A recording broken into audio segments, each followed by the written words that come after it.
tech américaine qui reprend des couleurs à Wall Street, les 7 magnifiques d'ailleurs, qui ont retracé ou effacé une bonne partie de leurs pertes suite aux annonces douanières de Trump début avril. Bonjour Frédéric. Bonjour David. Frédéric Rosier, donc co-responsable de la gestion de portefeuille chez Mirabeau France. Comment on explique déjà ce retour à meilleure fortune de ces GAFA de la tech américaine? Alors, plein de raisons. Je vais reprendre des raisons que j'ai évoquées le mois dernier sur l'hypothèse d'un rebond, d'un point de vue purement... C'est vrai que je me rappelle. Oui, on a un petit pari ensemble, je crois. C'est vrai que vous m'avez dit à l'époque que... Plus 10 sur le Nasdaq rapidement, ouais. Ouais, ben on y est. Oui, on est même au-delà, donc j'étais même en dessous. Alors, il y avait un contexte technique assez fort, c'est-à-dire qu'on avait, vous savez, tous ces indicateurs techniques qui montraient qu'on était en survente globale, que plus personne n'avait d'action finalement sur les États-Unis. On est tous effrayés par les annonces de Trump. Hein. Donc ce sentiment de peur avec une volatilité, ce fameux VIX qui montait jusqu'à des pics à 70 au plus haut. Qui nous rappelle le Covid quand même. Exactement. Donc tous ces indicateurs de stress extrême montraient qu'on... Voilà, on avait peut-être intégré quand même beaucoup de mauvaises nouvelles. Donc là, il y a un facteur... Depuis, il a fait machine arrière aussi. Hein. Oui, tout à fait. Et bah, c'est aussi ça qu'on anticipait quelque part pour expliquer ce rebond. Puis il y a eu aussi les résultats. Il ne faut pas négliger quand même l'impact de ces publications qu'on a eues. Je prends l'exemple le plus marquant quand même, c'est Microsoft. Gros point d'indice, plus 8 sur l'annonce des résultats. Alors le marché avait rebondi avant, mais c'est une indication quand même. On était effrayés, vous savez, sur l'AI, est-ce que oui ou non, dans le contexte DeepSeek chinois, est-ce qu'on n'est pas allé trop loin dans les investissements que nous dit aujourd'hui Microsoft? Ben non, finalement la croissance elle est là, elle est solide, à tel point que tous les programmes d'investissement qu'on avait prévus dans l'AI, on va les maintenir. Autre chose, écoutez, ça va tellement bien qu'on va même renforcer notre programme de rachat d'actions. Donc ça, c'est Microsoft. Vous avez des actions comme des sociétés comme Netflix aussi qui ont publié des très bons résultats. Sur Amazon, c'était plutôt globalement robuste. Alphabet, c'était robuste. Des prévisions assez médiocres pour le coup pour Amazon. Hein. Oui, mais quand on regarde un petit peu dans le détail sur la partie cloud, finalement, je pense que quand on a vu le parcours récent, on était, parce qu'aussi c'est de la distribution, il ne faut pas oublier Amazon, on était plutôt quasiment dans un impact récessif sur ce genre de titre. Seule réaction négative, et là on comprend, c'est Apple. Ouais. C'est Apple, puisqu'on a eu à peu près un -4, -5 sur la publication, avec une croissance qui est quasiment nulle, entre 1 et 2%. Et puis Apple qui a alerté sur les risques liés encore une fois aux droits de douane. Hein. 900 millions de surcoûts. Ils réorganisent toute leur chaîne quasiment de production, puisque tous les iPhones aujourd'hui, en tout cas ceux qui vont être vendus, viennent d'Inde ou du Vietnam. Donc on a réorganisé aussi, ça a un coût.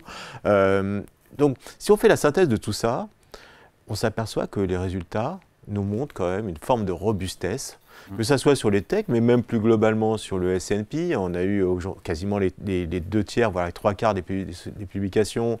C'est bien au-dessus quand même des attentes. Alors pas forcément au-dessus de la moyenne des surprises, mais en tout cas plutôt des bonnes surprises, avec une tendance de croissance des bénéfices à 2 chiffres.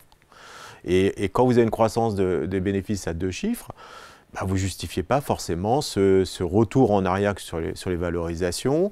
Le Nasdaq, ça se valorisait 33 fois. On est retombé sur une moyenne 26 en bas de marché, voire en dessous, ce qui est dans la moyenne historique. Aujourd'hui, on est là? On est un petit peu au-dessus, on est autour de 26-27 fois. Donc voilà, avec une croissance des bénéfices attendue sur 2 ans de quasiment 15% l'an.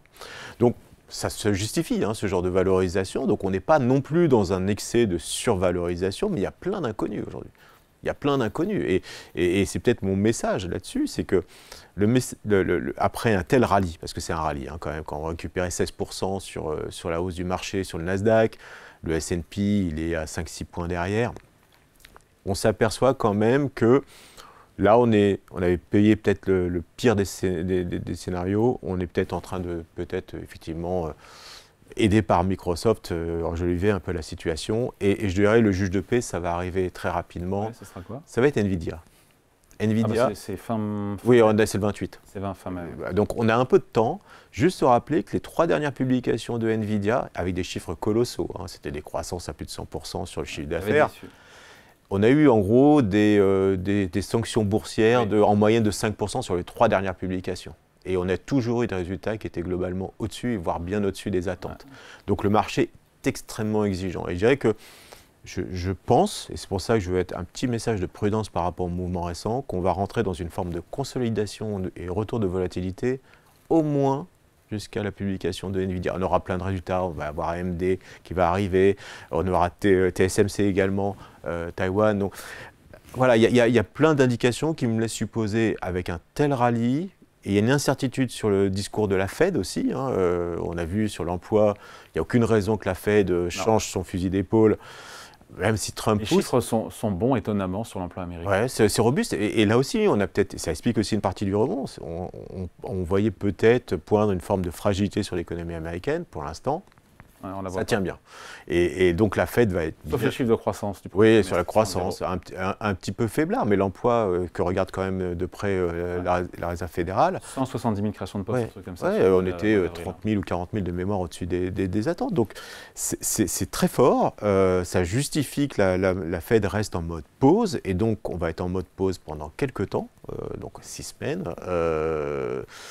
Qui justifierait effectivement une forme de consolidation sur le marché. Donc je pense qu'on a touché un plus haut court terme sur le Nasdaq. Donc il n'y a pas un retour de l'enthousiasme sur cette thématique de l'IA et tout.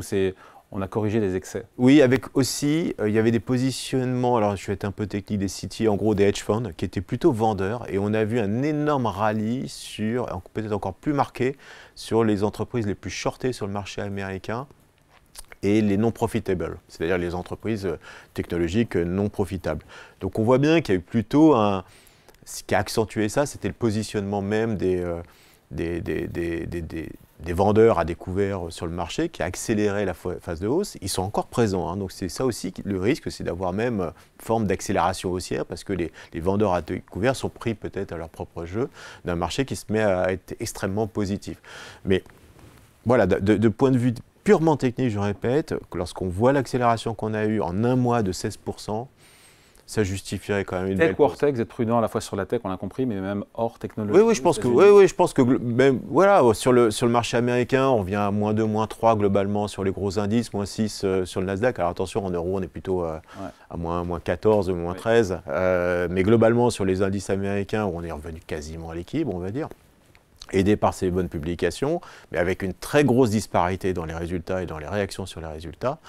Je pense qu'on n'a pas fini totalement ce mouvement globalement correctif, même si je ne suis pas sûr qu'on aille plus bas que les niveaux qu'on a. Mais en tout cas, j'ai du mal à imaginer qu'on aille beaucoup plus haut que les niveaux sur un avenir proche. Allez, merci beaucoup. Merci David. Point de vue signé Frédéric Rosier, co-responsable de la gestion de portefeuille chez Mirabeau France. Merci Frédéric. Merci David.